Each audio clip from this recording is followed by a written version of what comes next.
eta gero gidarientzako espazio seguru bihurtzea soilik, baizik eta gidariei ibilgailuetan gerta daitezken indarkeria matxistaren kasuei erantzuteko esparru bat eskaintza ere bada.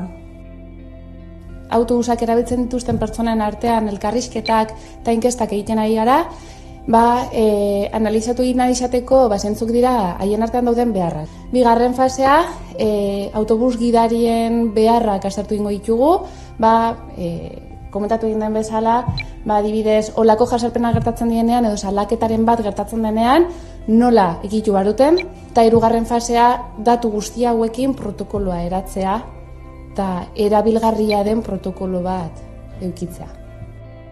Jendearekin lan egiten dugu, ezta? Eta orduan gu baita ere eskutatik pixkat lotuta gaude, ditugu limitazio batzuk, igual definitu behar ditugunak protokolo horrekin babesten gaituztenak. Palestinari elkartasuna helarazteko ekintzei dagokionez, BDZ-ak manifestazioa egin du Iruñean. BDZ-ak manifestazio bat egin du Iruñeko kaletatik, Israelek gosea herri palestinarraren aurkako gerra arma gisa erabiltzen duela salatzeko. BDZ-ak adierazi duenez, munduaren aurrean genozidioa gertatzen den bitartean, argi geratu da Palestinako elikadura sistema suntsitzea Israelen estrategia den erdigunea dela. Hilabete gutxi batzuetan, Israelek 2 milioi pertsona baino gehiagoren gosetea eragin du. BDZ-ako kideek gehitu dutenez, Gazaren aurkako eraso lazgarria, biraketa gogorra eragiten ari da munduko iritzi publikoan. Palestinarekiko elkartasuna mobilizazioa areagotuz. Benetan, uste dugu hor detzala benetako boterea. Herri palestinarraren erresistentzian eta elkartasun globalaren mugimendu gero eta handiagoan. Israelen aurkako boikota, desinbertsioa eta zigorrak antolatzen eta deitzen jarraituko dugu. Genozidioa berehala amaitzea eta baldintzarik gabeko su-eten iraunkorra eskatzen dugu. Europa konplize seinalatzeaz gain, Israeli boikota egin dioten pertsona guztiei elkartasuna adierazi diete plataformatik. Genozidioa berehala amaitzea eta baldintzarik gabeko su-eten iraunkorra eskatu dute BDZ-ako kideek. Eusko Jaurlaritzako Segurtasun Sailak 281 gorroto gertakariren berri izan zuen Zaraban, Bizkaian eta Gipuzkoan. Delituen 74 arrazoi arrazista edo xenofoboak izan zituzten oinarrian eta eraso gehienak fisikoak izan ziren. UNESCOrekin eta EHUrekin lankidetzan egindako txostena argitaratu dute eta iazko datuak bildu dituzte hartan.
Donostiara goaz, bertan izan baita udane Arbeo lankidea, etxegabetzen aurkako plataformek Donostia eremu tentsionatu izendatzeko eskatu dute udanek azalduko digu.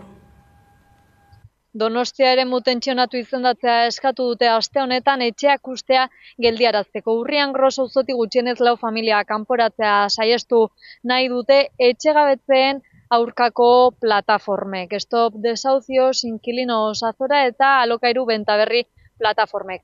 Astearte honetan Donostiako udaletxearen aurrean egindako elkarretaratzean eskatu diote Eusko Jaurlaritzari premiaz izapidetu dezala Gipuzkoako hiriburua gune tentsionatu, horrela urriaren 31an Gros auzoko 4 familia etxetik atera ez ditzaten. Gainera dei egin dute herritarrak ostegun honetan Donostiako udaleko osoko bilkurara joan daitezen alokairuaren prezioak kontrolatzeko mozioa eztabaidatzeko bertan. Euskal Herriko ingurumenari dagokionez, ekologistak martxan elkarteak Ibai Zabal tarte batean lehen goratzeko plan bat aurkeztu du. 1,4 kilometrotako tarte bat birnaturalizatzea dute xede hain zuzen.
Euskal Sagardoaren jaia berreskuratuko dute aurten Arabako Trebiñu, Iturrieta eta Kuartango sagardotegiek. Uztailaren 6an egingo dute ospakizuna goizeko 11:00 eguerdiko 3:30 Gasteizko Aiotz plazan.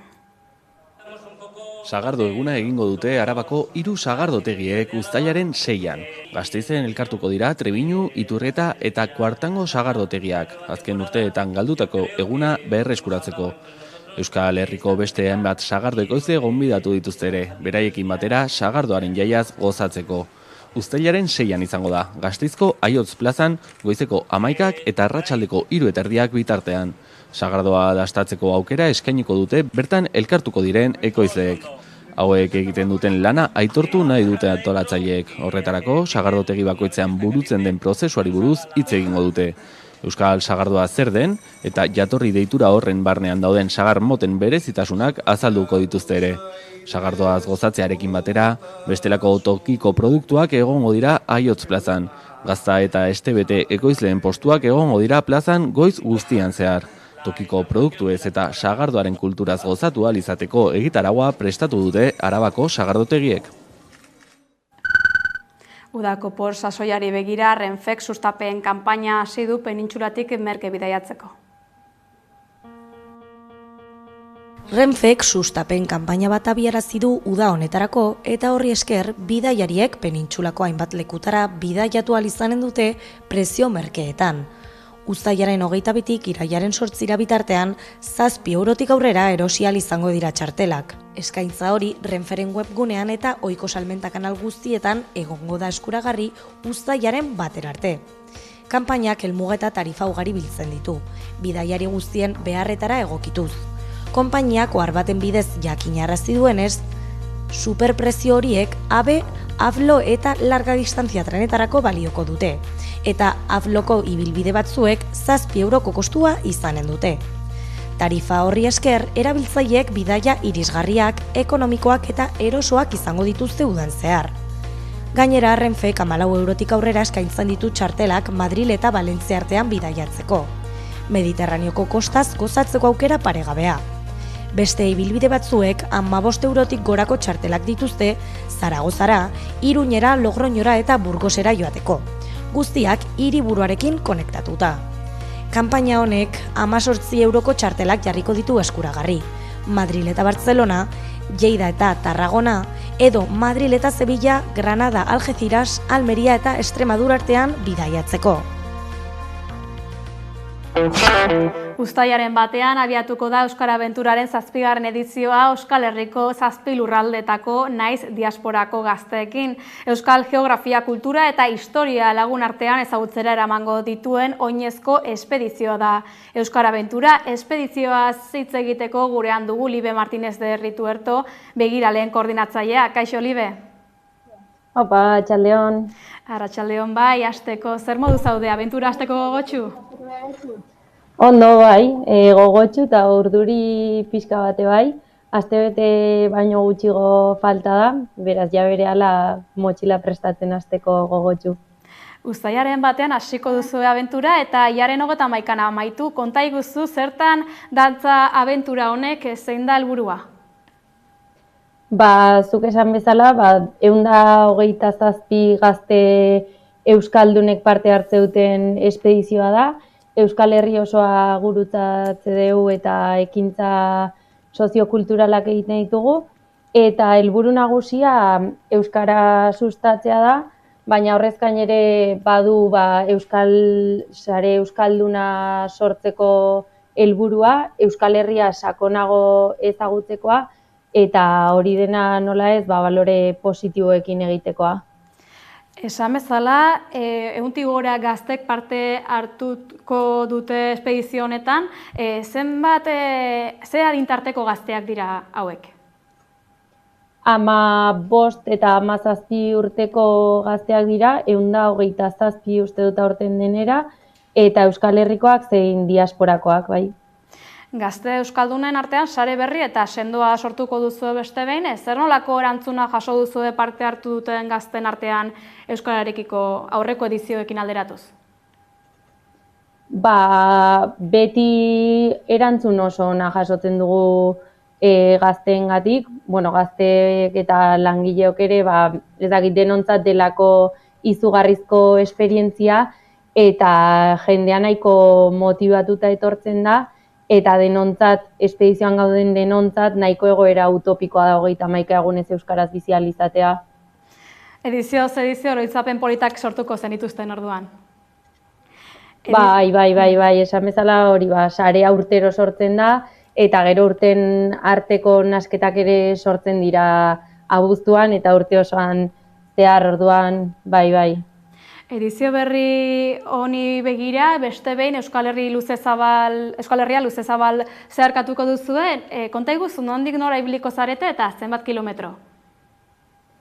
7 probintzia gurutzatuko ditugu, Atarratzen hasi Maulera, Iruñara eta 7 hiriburuak pasatuta, eta denera ez dakit, denera 700-800 kilometro, baina gero tranpa txikiak ere badozkagu autobusak, trenak eta bar. Oinez ez dakit, 300 da piko uste dut. Tranpak eta izango dituzue, baina, kilometro horietan toki ikusgarriak bisitatuko dituzue, seguru? Bai. Iruñean, San Ferminetan izango gara, Añanara joango gara, Aizkorri aratzeko parkea gurutzatuko dugu, kostaldea bai, toki ikusgarri asko eta gehienontzat ez ezagunak edo egunerokotik nahiko desberdinak. Eta gainera bidean, hainbat esparrutako profesionalekin egingo duzu topo aurten ere ez da, konta iguzu? Bai, urteroko gonbidatuak dira Kike Abonarriz eta Aixisko Urmeneta, baina hori ez gain bertsolariren bat etorriko da, harri jasotzaile batzuk, ez dakit sorpresa asko izaten ditugu hilabetean eta ez ditut izenak hemen botako. Oraindik sekretua da beraz, azkenik parte hartu nahi duten gaztetxoentzat izen ematea irekita dago oraindik?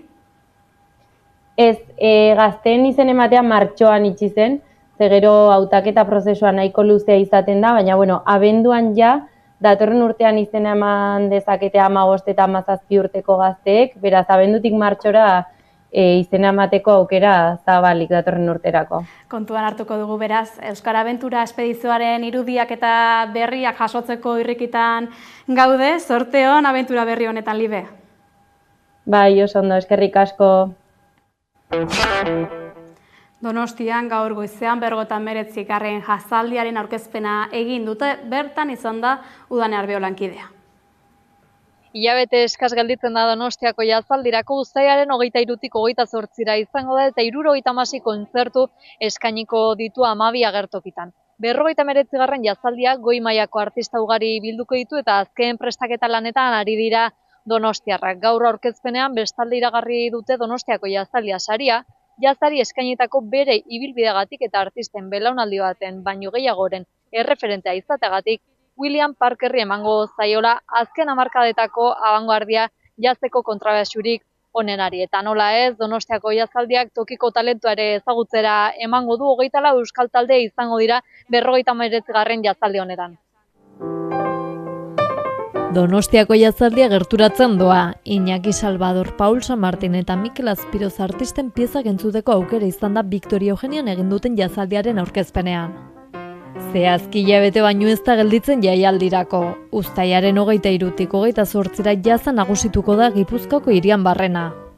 59. edizioa du aurtengoa eta orotara 76 kontzertu eskainiko ditu 12 agertokitan. 59. edizio oso aberatsa, 76 emanaldirekin. Beraz aukera anitza, nahi den musikaz gozatzeko. Mundu osoko goi mailako artista ugari izango dira jaialdian, baina baita euskaldunak ere. Hamarkadetan zehar Donostiako jazaldiak tokiko talentua ezagutzera eman eta nabarmentzeko plataforma gisa dihardu. 24 euskal talde arituko dira aurten. Dena den aurtengo Donostiako jazaldia saria atzerrira joango da. William Parker New Yorktar eta kontrabaxu ospetsuari emango diote jazari eskainitako ibilbideagatik eta artisten belaunaldi baten baino gehiagoren erreferentea izategatik. Sarreren salmentei dagokienez martxa honean doala aurreratu dute. Inoiz baino internazionalagoa izaten ari dela. 30 herrialdetatik eta 5 kontinenteetatik erosi baitira sarrerak. Tartean Estatu Batuak, Alemania, Suitza eta Australia daude. Baina jazaz doainik gozatzeko aukera ere izango da, 76 kontzertuetatik 40 doakoak izango direlako. Beraz, 59. jazaldian ere musikaz eta jai giroz gainezka egingo du Donostiak.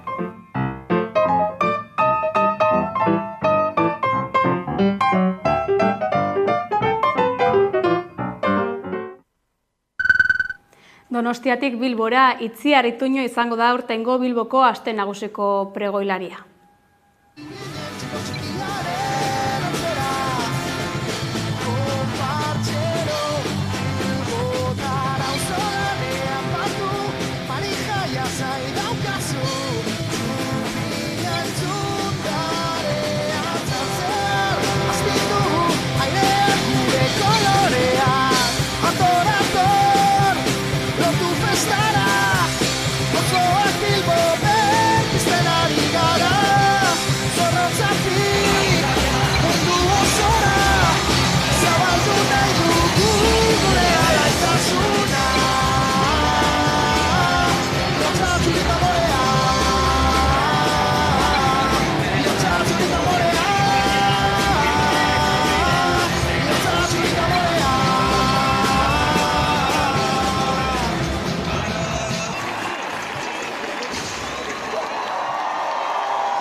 Atortxurrok musika eta elkartasun jaialdiaren azken aurreko edizioa ospatuko da abenduaren 28an Atarrabian, Oltzara igoko diren taldeetako batzuk ezagutarazi dituzte. Atortxurrokek abenduaren 28an Atarrabiako 29. edizioan joko duten lehen 12 taldeak iragarri ditu. 2 aste dira Atortxurroken agurra iragarri zutenetik. Hain zuzen ere, uztailaren 24tik 27ra Lakuntzan, Nafarroan, egingo den jaialdi batekin amaitu nahi dute jaialdiaren zikloa. Horren aurretik, abenduaren 28an Atarrabian, ohiko formatuko azken ekitaldia ospatuko du. Duela 2 aste jarri zituzten 3.000 bonuak 36 ordutan agortu ziren. 12 izen aurreratu dituzte aurrerago gehiago gehituko zaizkien arren. Thatchers, Lehendakariz Muertos, Roba Estesa, Sofocaus, Les Testarudes, Gosuan Salsa, Apotek, Tok, Aren 6, Kop, Zutagar eta Unidad Alavesa egonen dira. Atortxuko bidean urte luzez ondoan izan dituzten hainbat talde, adibidez Sutagarko edo Lehendakariz Muertos, eta haien oholtzara lehen aldiz igoko diren beste hainbat, Thatchers, Roba Estesa, Sofocaus, Les Tartudes, Gozuan Salsa eta bar elkartuko dituzte. Azken gau gogoangarri bat biziasmoz, antolatzaileek diotenez. Dagoeneko salgai jarri dituzte beste 2.000 bonu, 105 euroko prezioan. Era berean Atortxu 29 sarrerak ere jarri dituzte eskura. 25 euroko prezioan lortu daitezke Atarrabiako azken zitarako txartelak. Nestor Basterretxearen euskal serie kosmogonikoa ikusgai dago Gasteizko Montermoso jauregian, ezagutu ezagun. Gasteizko Montermoso jauregiak Nestor Basterretxearen euskal serie kosmogonikoa hartuko du ekainaren 27tik aurrera. Artistaren jaiotzaren mendeurrena ospatzeko egitarauaren barruan kokatzen da erakusketa hau. Aritz egurrezko 18 eskultura dira Montermoson ikusgai egongo direnak, euskal mitologiari begira daudenak. Izan ere, Jose Miguel Barandiararen Diccionario de la Mitologia Pascal liburuan oinarritutako lanak dira. Testu horren hoi kontutan hartu intzun, eta testu horri eman nahi zion irudi bat, ez? Orduan berriro voltatu intzan espresionismo zea horretara. Gero bost bat urteoten da hoi lantzen, ez? Kosmogonia euskal serie kosmogonikoa hoi lantzen, eta Eskultorearen mendeurrenaren barruan kokatuta dagoen erakusketa izan da, Basterretxeak egindako beste lanekin lotu nahi izan dute erakusketa hau. Gasteizko kontzejuan dagoen Lasarteko Elizarako egindako lanak ere erakusketaren parte izango dira, euskal serie kosmogonikoarekin elementu komunak dituztenak. Orduan usten du berriro ere zegoen momentu hori, espresionismo eta berriro berreskuratzen du nolabait esateko, beste zegoen handikan etorri zanean, edo bintzatea 60 hamarkada hortan, momentu hortan zegoen nola ikartzen beste zer hori berriro berreskuratu egiten du, eta Lasarten nola nahiko ondo ikusten da. Euskal serie kosmogonikoarekin elementu komunak baitituzte. Erakusketa irailaren 29 arte egongo da ikusgai Montermoson. Euskal serie kosmogonikoa azaltzeko bisita gidatuak antolatu dira uda guztian zehar, baita Lasarteko Elizara bisitak ere.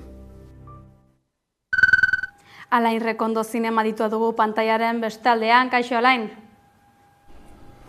Kaixo, gaurkoan itzingo dugu Donostin dauzkagun aukera desberdinetaz, edo okiko ditugun aukera desberdinetaz, animazioko munduari buruz. 3 film gomendatuko ditut, 3ak animazio filmak diela, behain artean, antzekotasunak eta ezberdintasunak dut dela, baina 3ak interesgarrik dianak.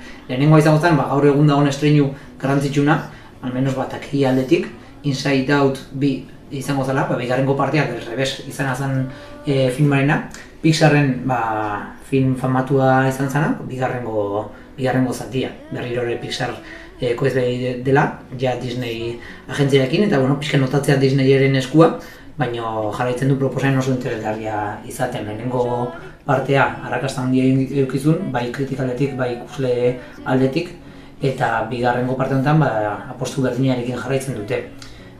Dakigun modura, protagonistak dira neskatxikaten Rileyren barruan dauden emozioak pertsonai desberdinetan irudikatuta, eta bigarrengo parte honetan Riley protagonista den neska 13 urte bete ditu, eta emozio berri batzuk dauzkagu protagonista bezala ansiedadea izango zen modura, ez? Berriro ere erabiltzen du aitzaki bezala mundu imaginario hau, gai sakonetaz hitz egiteko. Kasu honetan, esan dugun bezala ansiedadea edo beste emozio batetaz, neska gazte baten sortatzen direnak. Orduan, Pixarren askotan egin duen bezala, izango zela apostu bat edo eskaintza bat ume txikirentzat erakarri diana, berriro ere heldu geharenak disfrutatzea daukagu hontaz. Iruditzen zait bigarrengo parte honek pixkat gehiago apostua egiten dugula abentura aldetik, sakontasunari maila pixkat jaitsiz, baina hala ere berriro ere ekuazioan sartzen ditu gai edo debate interesgarria suertatzen daitezen emozio horien kudeaketa nerabe edabe hortan. Orduan, berriro ere interesgarria den filma, eta arrakasta handia pitzen nahi dana ikuslaldetik, eta Donostiko zinetan, eta seguru nago Leidorren ere eskuragai edukiko dugun filma. Bigarrengo filma, Donostiko Trueba zinetan bakarrik dugu ikusgai, ze, reestreno bat da kasu honetan. 40 urte bete ditu Nausicaa del Valle del Viento filmaren reestrenoa, 40 urte hori ospatzeko modu bezala, ez? Hayao Miyazakiren film famatua, Ghibli Studio edo Ghibli ekoizpen enpresak ekoiztu zuen lehenengo filma izan zela, eta kasu honetan Hayao Miyazaki beren zuzendariaren bere anime baten oinarritutako filma. Kasu honetan Nausicaa dugu protagonista mundu imaginario batean, naturaren eta gizakien arteko gatazka daban gai protagonista. Hayao Miyazakiren karreran askotan gertatu den bezala, aprobetxatzen du abentura moduko film bat, kontatzeko askotan gatazka hori gizakia eta naturaren artekoa. Aipatzeko iruditzena da 40 urte dituen film batek protagonista neska emakumea duena, eta Hayao Miyazaki askotan bere filmetan gertatuan bezala, bai El viaje de Chihiro, edo La princesa Mononoke, edo Mi vecino Totoro, edo hainbat film formatuetan, neska protagonista du, eta feminismo hori gaur egun askotan ikusten dena, eta batzutan ez dana hain errealista, eta bezik eta erabiltzeko publizitate modura, kasu honetan benetazko reivindikazioa zen olako heroina bat aurkezten zuen zuzendari batek. Bizaitu oso aipagarria eta asko merezioen filma. Lesbosera goaz, egunero errefuxiatuentzat 2000 otordu kozinatzen eta banatzen dituen Zaporeak elkartearekin bilduko gara. Bertan da Elena Ruiz de Azua elkarteko kidea, entzun.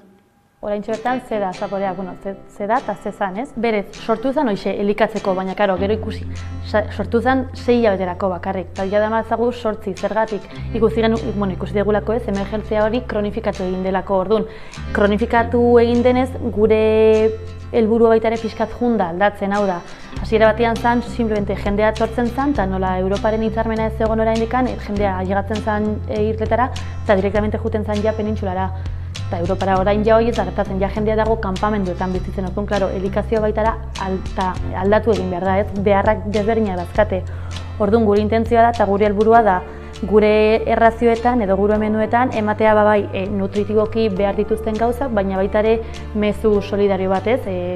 Ez degula bat egiten injustizia hauekin, badagola Euskal Herrian, ez? Gizarte bat nun ari dela pixkat borrokatzen edo nolabait gauzak aldatzeko eta beraien egoera pixkat hobetzeko. Orduan baita ere errazio bakoitzaren atzean mezu solidario edo elkartasun hori dago. 3 astero juten dira voluntarioak Euskal Herriera, eta eramatzagu 8 urte Euskal Herritik voluntarioak eramaten Greziara. Gero hemen Euskal Herrian normalean beti jendea oso ondo erantzuten du, eta bai voluntario moduan supermerkatutan egoten, baita ere gizartea igual ezin du voluntario moduan egon bere denbora eman, baina aldu jun supermerkatura, pakete arroza eta pakete pasta erosi, eta gero guri eman bakitelako ez gero guk hor sukaldean sukaldatuko degula eta emango diegula pertsona asilo eskardunei. Zenbat jende pasa da, igual 1000 ez, baina erraiz iristen gara. Egoera junda aldatzen, baina hala ere ez da aldatu. Adibidez, gu hasieran hasi ginenean, jendea iristen zen Greziara, eta direktamente pasatzen, irbaetara, eta Greziara iristen zen, eta gero jarrizetik, Alemania, Frantzia, lo que sea, orain ja ez da gertatzen daudelako errefuxiatu kanpamenduak orduan, jendea ja dago, hilabeteak eta urteak. Gure sukaldaria adibidez daramatza 8 urte ja Lesbosen bizitzen nolabait, orduan, pertsona horiek dazkate bestea beharrak. Hasiera batean guretzat zen garbantzuak eta benga jateko eta listo, eta etortzen dira, jataute eta jarritzaute beraien bidea. Orain ez dakate, ikusi dugu ez, dakatela behar, lago jendia gaixotasunekin, anemia, diabetes eta gotzerik, eta orduan baita ere begiratu behar ditugu eta saiatu behar geha pixkat egokitzen beraien gusto, behar eta tradizioei gure menuekin. Orduan hortan ikusi dugu guretzat oso aldaketa handi izan da hasiera batean, ni jo nintzenean duela 8 urte ginen bakarrik Euskal Herriko pertsonak sukaldean, eta oraintxe bertan hori da punto superinteresgarria, ez? Gaudela elkarrekin bai Turkmenistan, bai Afganistan, bai Pakistan, Iran, hori aldatu da, eta gure ustez hori da positiboena oraintxe bertan gure sukaldean. Gu 3.000 tortuaigea prestatzen Grezian, baina 3.000 pertsona baino gehiago bizidea. Kanpamenduan orduan, karo, hor ja kontuak baldin badazkagu, 4.000 pertsona baldin badaude, 1.000 pertsona gelditzen nahi dira jana gabe orduan. Ostra, jana gabe gelditzea oso garrantzitsua da eta oso larria. Mikonos uharteak eta guztia, eta hau hementxe ari da gertatzen. Eta gure esku dago baita ere laguntzea ez, bai boixe, voluntariotza moduan, ez dakana denbora boixe, pakete arroz bat, ezin duna bezakit, igual noiz behinka bazkide izatea, 5 eurokin, bi hilabetero ezakit, osea, guretzat, edozer gauza laguntzen gaitu, laguntzen jarraitzea gero behar duten pertsonei Grezian. Hilaren amaieran, ekainaren 30ean, Frantziar estatuan hauteskundeak egingo dira. Beraz, Ipar Euskal Herrira egingo dugu salto, ez da ala, Xabi Ealo, arratsaldeon? Hori da, arratsaldeon irati, 4 egun besterik ez direlako falta Ipar Euskal Herrian eta Frantzia osoan hauteskunde legegileen lehenengo itzulia egiteko. Igandean daude deituta beraz Frantziarrak bozka ematera Asamblea Nazionala osatuko duten parlamentariak aukeratzeko. Arreta Ipar Euskal Herrian jarri nahi izan dugu eta horretarako Eki Erremundegiren gana jo dugu. Eki Erremundegi, arratsaldeon? Arratsaldeon baitzu ere. Ze moduz, ongi etorri Hamaika telebistara? Mi esker. Igandean esan dugu egingo direla hauteskunde legegileak, lehenengo itzulia egingo da. Ze giro hautematen da, Eki? Egia ejan, alde batetik ikusten da hauteskundeak badirela, kanpaina ari delako bai merkatuetan, eskugiak banatzen, jentsojekoak hautagaitzen aldetik eta beste, baina irudipena dut ez dela sentitzen giro hori bai kezka bat, azkenean lehen aldiz Frantzian eskuin mutujak bere horretan boterea hartzeko ahiskua izan daitekeelako, baina hain izan da kanpaina labuja, hain bortitza izan zen Emmanuel Macron Frantziako presidentearen iragarpen hori, eta dena hain urgentzian egin nahi, duritzen zait, jendeak ez duela behar bada ere askok kontzientziatzen ez, hauteskunde kanpaina batean girenik, eta igandean bertan bozkatu beharko dela. Hautagaiekin eta mintzatzean, ejaten digute, ari dela egizegia auzo etxe ere kanpaina egiten, eta aheman hori badutela egitajekin, baina uste dut aspaldi ezken duela izan hauteskunderik hain joko eremu irekiarekin eta hainbesteko segurtasun faltarekin gertatuko denari buruz. Gaur egun, ni behintzat enaiz gai, ejateko helduden igandean ze atera daiteken hauteslekuetatik eta ze emaitza atera daiteken, bai Ipar Euskal Herrian eta bai Frantziako estatu guzian ere. Kokatu gaitezen Eki, Marine Le Penen bilgune nazionalak irabazi zituen Europar Parlamenturako hauteskundeak Frantzia osoan eta Ipar Euskal Herrian ere bai. Momentu horretan eragin zuen Macronek lurrikara politikoa, gogoratu dezagun. J'ai décidé de vous redonner le choix de notre avenir parlementaire par le vote. Je dissous donc ce soir l'Assemblée nationale. Je signerai dans quelques instants le décret de convocation des élections législatives qui se tiendront le 30 juin pour le premier tour et le 7 juillet pour le second. Gerora etorriko ziren errepublikarren arteko liskarra, Fronte Popular berriaren eraketa hori, nola ari zareten bizitzen Ipar Euskal Herrian, Eki? Ejan dizudana, biziki kanpaina lasteja izaten ari da. Nik egia ejan, gure ingurunean jendearen kezka hori sumatzen dut, eskuin mutuja iritsi daitekeelako boterera. Orain, jakinez ere, eskuin mutujaren ideiak azken urteetan pixkanaka jadanik boterean eman izan direla, Macronistek Frente Nazionalarekin batera bozkatu zuten immigrazio legea, ikusi dugu ere azken urteetan Macronek ze boterearen praktika autoritario izan duen, bai ekologisten kontra edo bere erreforma bortitzen kontra izan diren mugimendu sozialen kontra nolako bortitzkeria erabili duen Frantziako gobernuak, sekulako zaurituak izan dira, jaka horien mobilizazioetatik erretreten kontrako erretreten erreformaren kontrako mobilizazioetara, edo izan azken hilabetetan izan diren hainbat bataila ekologistetan, eta uste dut badela kezka hori, badela zinezko beldu juri, Frente Nazionala boterera iritsiko balitz, hori guztia bidezkatuko delako, bai pertsona ahazialezteatuei begira, bai LGBT mugimenduari begira, bai emakume eta gaztei begira, pobreenei begira, zaurregienei begira, bortezkeria hori emendatuko da, eta orain arte jadanik ikusten den bilakaera biziki kezkagarri hori indartu besterik ez da egingo Frente Nazionala boterera iritsiko balitz, eta arriskua hor da. Beraz, egoera berezi horrek ere, uste mobilizazio berezi bat bultzatzen duela.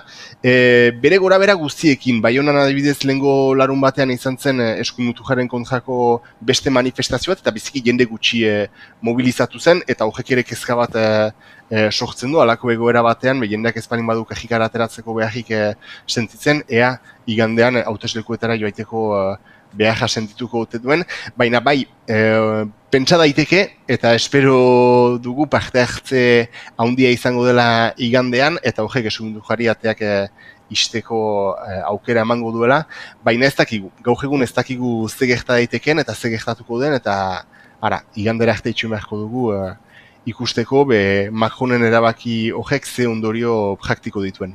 Eta Macronek erabaki zuen hori emaitza ofizialak ezagutu aurretik eki, eta horrek nolabaiteko arreta ditu zuen, zuelako itxaron emaitza ofizialak jakin arte, bazegoen horretarako zantzurik, alegia Macronek desegingo zituela, gorteak.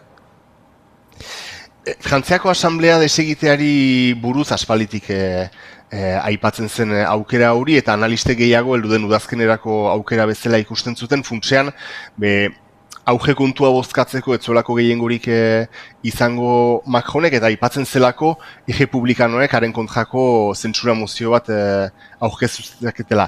Orain arte izan dira zentsura mozioak bai Frente Nazionalaren aldetik, bai ezkerraren aldetik, baina sekula ez dute gehiengorik lortu, besteak beste errepublikanoek ez zutelako bozkatzen. Errepublikanoek aurkeztutako zentsura mozio bati, bai ezkerrak, bai Frente Nazionalak babesa emango ziokeen, eta beraz, Macronen gobernua desautorizatua izango zen, eta Frantziako asamblea desegitera behartua izango zen. Macronek egin duena da hori augeratu funtsean, eta hor badira analisia bat baino gehiago.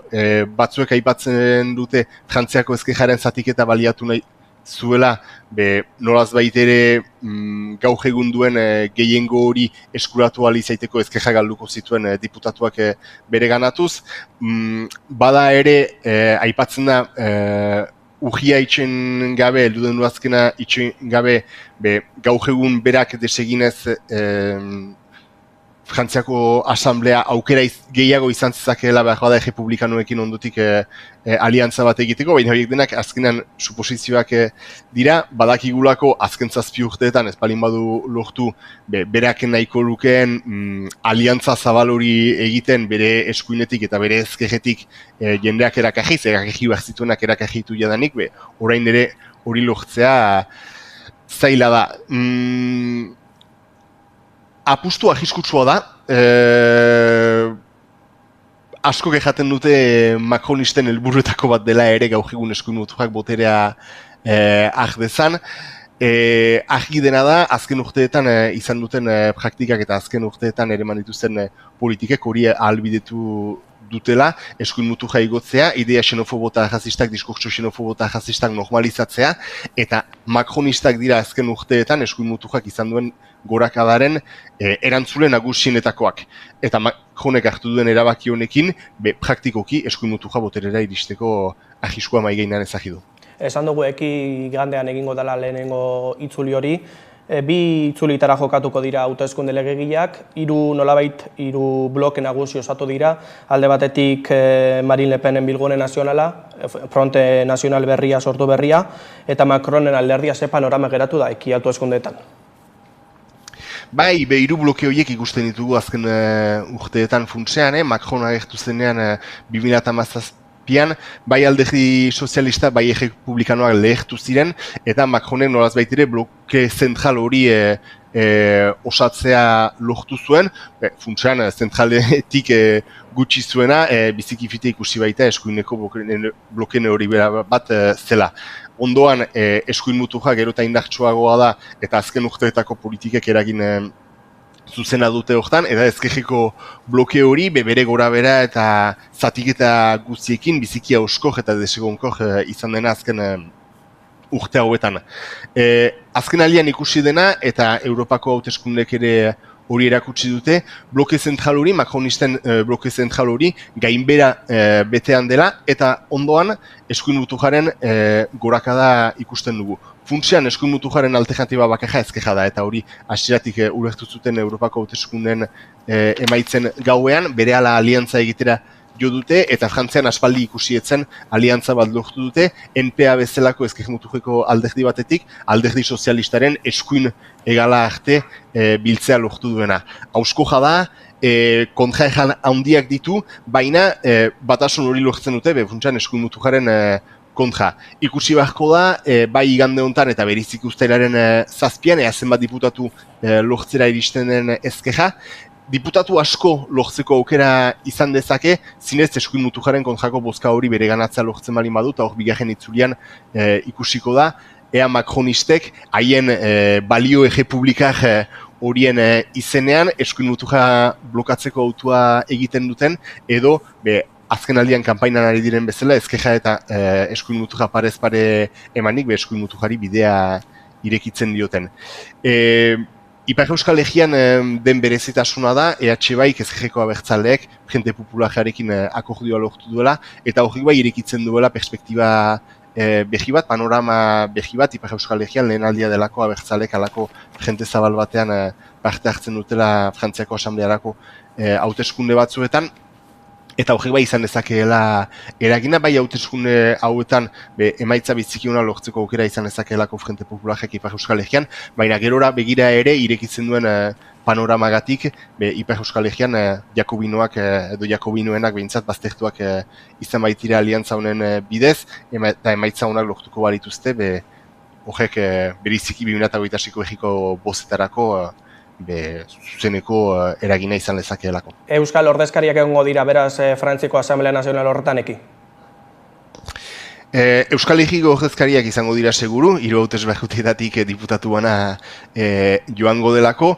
Euskalduna bakarra izan daiteke, Peio Dufo, EH Baiko hautetxia, bai, hautetxea da Ziburuko Herriko Etxean, eta sindikalista CGT-koa, eta seigarren hautesleetatik bai izan lezakeela aukera Frente Popularekin diputatu izatera iristeko. Jakimar da seigarren hautesleetatik orain arte Benzanpru diputatua izan dela, Modemekoa, eta berak ez duela behiz ez aurkeztea erabaki duela.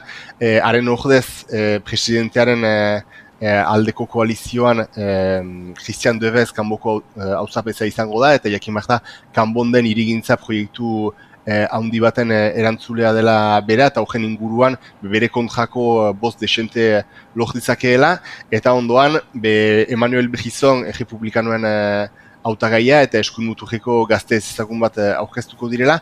Beraz funtsean eskuinaren zatiketa hortatik, behar bada Frente Popularak emaitza bizikionak lortzeko aukera izan lezake. Eta gero, ondoko bi hautesleetietan, bosgarrenean argiki Colette Capdevielle eta Florence Lazerren arteko lehia izango da hor. Colette Capdevielle Frente Populareko hautagaian lehiri arte atxibai horrekin batera aurkezten dena, HBikoa du ordezko, eta Florence Lazer horren arteko diputatua Modemekoa presidentearen sustengu bezala aurkezten dena, eta laugarren hautesleetian Iñaki Etxaniz sozialista izan da horren arte diputatu, behiz hautatua izaiteko aukerak baditu, baina parean beriziki Jean Lazal diputatu hoia ere aurkeztu zaio, diputatu satelite bat dena, batzuek eskuin mutujean sailgatzen dute, argi da behintzat ez dela ezkerrekoa, eta egia da, barnekaldean boto kopuru handia jasoi duela azken urteetan, Europako bozetan ere, ez zuen eskuin mutujak irabazi barnekaldeko egien hitzetan, Jean Lazal nagusitu zen leku horietan, eta hor lehia estua espero da, Etxaniz eta bere artean. Beraz, gaur egun, biziki joko zelai irekia da, Ipar Euskal Herriko 3 hautesleetietan, beriziki segiajenean eta laugajenean egia ejan, bosgajenean askiagiago ikusten handoren arteko lehia izan daitekeen, eta lehen itzuliko bozek asko baldintzatuko dute, helduden uztailaren zazpirako izan daitekeen aukera hori. Ikusteko, beraz, domekan segertatzen den. Atzoeki eztabaida egin zuten Frantziako telebista pribatuan, dago irabazle argirik, debate horretan? Biziki zaila da jaten olako eztabaidetan norbaitek irabazten duen edo galtzen duen. Gehienetan aipatzen da irabazi funtsean ez dela irabazten, baina galtzeko aukera handiak izan daitezkela, bakoitza bere jarraitzailei eta konbentzituei mintzatzen zaielako. Egia da, nik pertsonalki nuen ikusi, baina izan diren komentarioen gatik eskumuturriko hautagaia Bardela hautagaia nahiko gaizki eta galdua ibili zela aipatu du batek baino gehiagok, bere programa ezin argumentatuz, kontraejan handiekin, eta Manuel Bompard ezkerreko hautagaiak aldiz, nahiko txukun erantzun zuela, eta egia da, gaur ikusten balin badira komentario gehienak, gehiago ari dira Bomparden inguruko txikikeria batzuekin polemika sortu nahian, berak ejantzituenei buruz. Hori nojabalean nahiko seinale ona izaten da, bere diskurtsoarekin gauzak ongi ejantzituelakoan. Nik uste dut, olako eztabaidetan baino, kanpaina honetan hainiz jokatuko dela, atez-ate egingo den kanpaina horretan.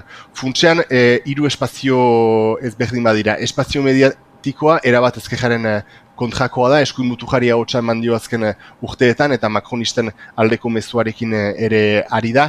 Sare sozialetan ezkerrak ere sekulako berantadu, eta hor asko aipatu da beste TikTok bezalako sare sozial batean eskuin mutuja gazten gana iristeko izan duen gaitasuna, eta Bardela efektua Europajetan hainitz hola esplikatzen dute analistek. Eta azkenik, eguneroko bizitzako ajeman sozial horiek dira, merkatuetan, atezatekoan eskurriak banatuz, eta jendearen gana zuzenean joanez lortzen den ajeman sozial hori, eta nik uste dut ezkerrak zerbait egitekotan, hortan izan dezakeela aukera zerbait aldatzeko, abstentzioa izan den eremuetara joan, jendearekin mintzatu, jendearekin eztabaidatu, eta esplikatzea konkretuki Frente Popularak duen programarekin eguneroko bizitza aldatzeko aukera izango dela, bai lantzariak emendatuz, egetretaren adina apalduz, fiskalitate mailan progresibitatea handiagoa lortuz, eta aberatzenei zerga handiagoak, zerga gehiago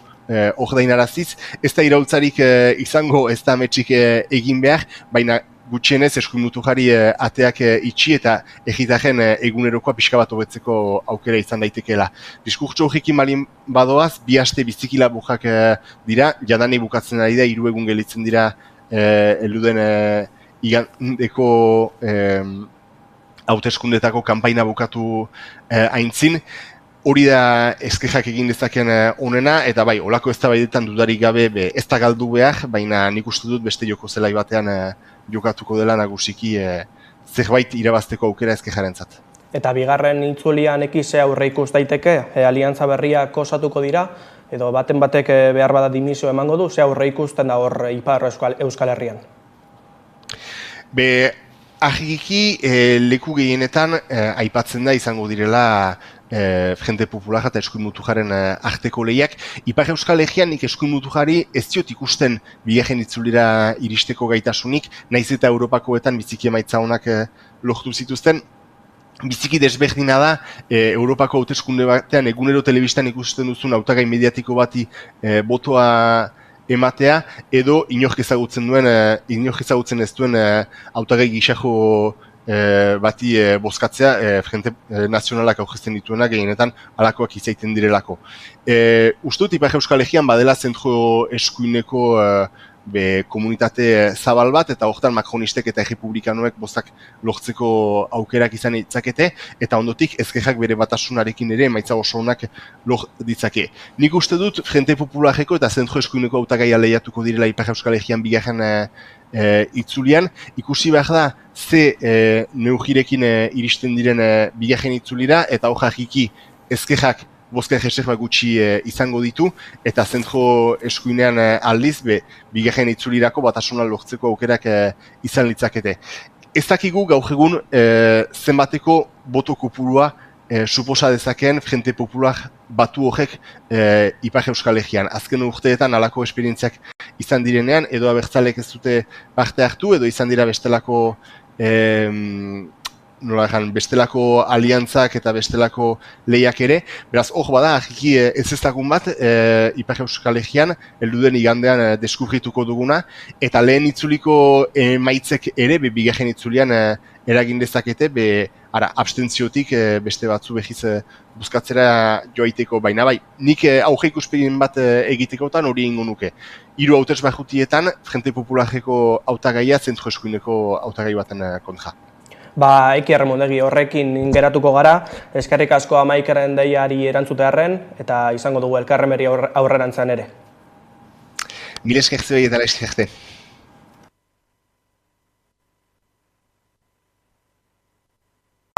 Gorputzarekin jarraitzen dugu, batzutan txaloekin eta batzuk iteute hobeto, besteak baino. Erritmoa! Bai! Bere ikurra,